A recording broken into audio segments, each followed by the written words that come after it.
So moving on to strikers, and this brings me to Richarlison, because I actually forgot to mention Richarlison in keep or sell. Would you sell Richarlison, and does that impact who we then go for as a striker? Yeah. Does it rely on him being That's sold? what the kind of the word is, isn't it? Paul O'Keefe said that they will target a striker depending on what's happens with Richarlison. I've said it all along. I think if Spurs are going to sign a striker, I think it has to be an upgrade on Richarlison for sure. Otherwise, there's not that much point in doing it. So I'm only really interested in strikers that are going to be that clear upgrade. And I think that kind of brings me to two realistic options.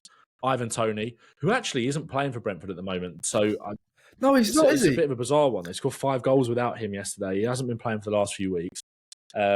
It's a funny one there. So I think Toney, in terms of what he brings in terms of his hold-up play, like I said, our defensive weakness has been exposed by our inability to keep the ball in those sort of positions on the pitch and be vulnerable in the transition when teams do press us in those areas, which was evident against Newcastle for 2 of the goals, at least. So, yeah, I think someone like Toney would be perfect. A clinical killer in the box as well. Brilliant penalty taker. He's got an incredible strike on him. I just think Toney would be perfect. But if not, someone who's a couple of years younger, both sort of coming into their prime or in their prime. Dominic Solanke, I think, would be someone who would be brilliant for Spurs, like a brilliant acquisition. I think they're kind of would cost around the same amount. Yes, we can sit here and talk about Isak and Gyokores, but that's just not going to happen in terms of, I mean, they would be perfect for Spurs. I think Isak is genuinely the best striker in the Premier League in terms of the overall complete package, him and Watkins, for sure. But I think Toney or Solanke, I think I'm actually leaning a bit more towards Solanke. I think this would be a great time for him to make that step up. I really like what I see from him. I like his character. I think he's taken a huge step up this season in a system under Iraola at Bournemouth, where they actually play that progressive football. So much importance is on him. So much goes through him. He's a really deft finisher. Has got that Harry Kane almost like whip across the ball into the bottom corner. We saw that against Manchester United. His hold-up play is excellent. His all-round game has improved so much. I think people will say, well, this is the first time he's really done it in the Premier League. He scored 5 goals, I think, last season, but you've got to put it into context. That was a really struggling Bournemouth side who are fighting a relegation battle under different managers, with Gary O'Neill coming in, obviously, there. So I think 100%, I think Solanke would be that guy for me. I think he's made a huge step up this season.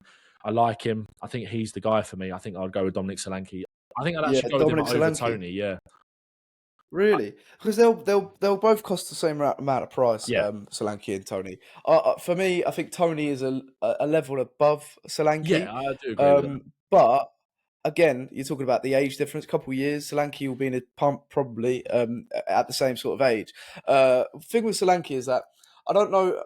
You'd really want to upgrade Richarlison if you sell Richarlison. If you're getting, say, 40 odd mil for Richarlison, 40 and above, I think you do sell. I don't think if we're not generating that much like in bids for Richarlison, there's no point selling him. But either way, I think I'd like to see a signing coming in with just Richarlison's fitness throughout this season. We haven't actually been in Europe yet. Son looks shattered, and he's played obviously in the Asian Cup, but again, that's the same amount that equals the same amount of games he'd be playing if he played in Europe, and you need that extra player. Obviously, Velisa's going to get some loan time, hopefully.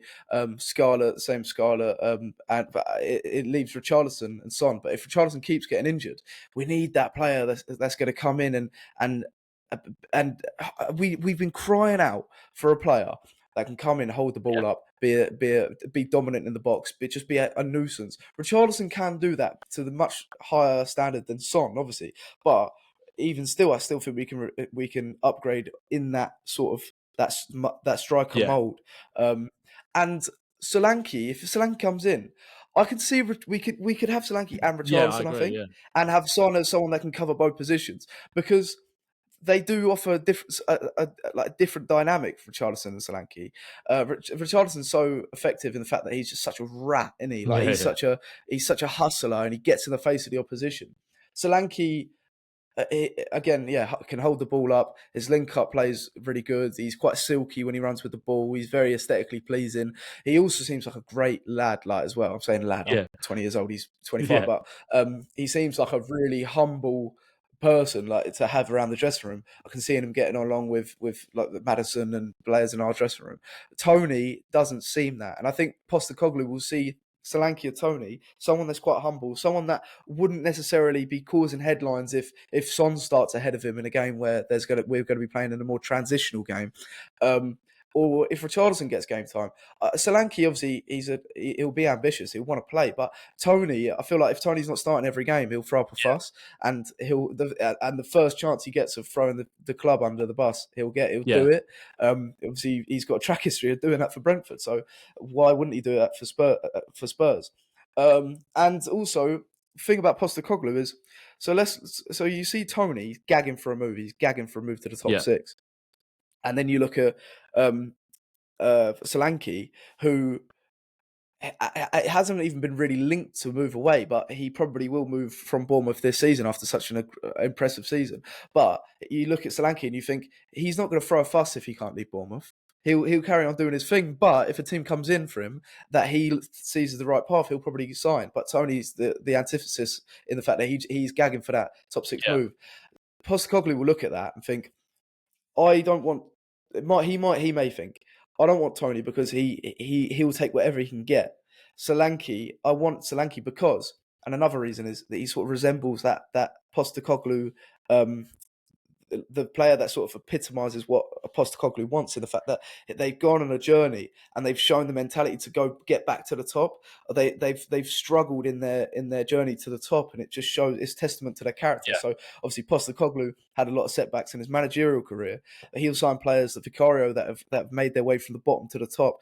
Obviously Toney did that with like Petersburg and Brentford in the Championship, but Solanke was that star boy playing for Chelsea, playing for Liverpool, and then just fell off, and they had to work his way back into conversations. And now he is being talked about, and obviously he come into the Prem, scored 5 goals 2 years ago, then he scored 30 goals in the Championship, and then he's replicating that type of form in the Premier League. He has now made that jump, so it's taken him a while, but it shows so much about his personality, his character, and any striker looking at Spurs knows they're going to get bundles of goals. He will get bundles of goals, so I think he'll still be that player that, I know Toney's much more better player now, but Solanke to fit for the harmony of the dressing room, fit that system, he'd fit that big striker role. I think Solanke is the one. I know that's like long story fucking long. No, I'm completely with you. I think he's got exactly the right temperament and character, and he's kind of got that. I'm really pleased for Solanke because he was, like you said, he was kind of seen as one of the next big things coming through, and I think over time he's matured into an excellent striker and a really good all-round option. So I think he would be my pick. Yeah. So is there any other like outside striker shouts or not? I think that people will talk about someone like Santiago Jimenez, but like I said, I think that, again, decent player, but I think this striker signing needs to feel like a step forward and an upgrade. Someone that we could potentially rotate Richarlison with in Solanke. I'd love to keep Richarlison around in terms of, like I said, if you go through Premier League squads, you wouldn't find many better backup strikers than Richarlison, really, in terms of what he's been able to offer Spurs this season. I think having Solanke and Richarlison as your striker options going into next year feels brilliant. But it's just whether Spurs can balance the squad and manage it so that is the case, and they both kind of feel happy with the game time. So in an ideal world, I'd keep Richarlison and buy Solanke, but I think that might be quite hard to do that. So I think it might end up being, if that does happen, I think Richarlison might end up being sold, because, again, are you going to get more money for someone like Richarlison than you would this summer? No, probably not. He's a very valuable asset, Richarlison. Yeah. So we probably would generate like quite a bit of money for him. Yeah, it's a tough one.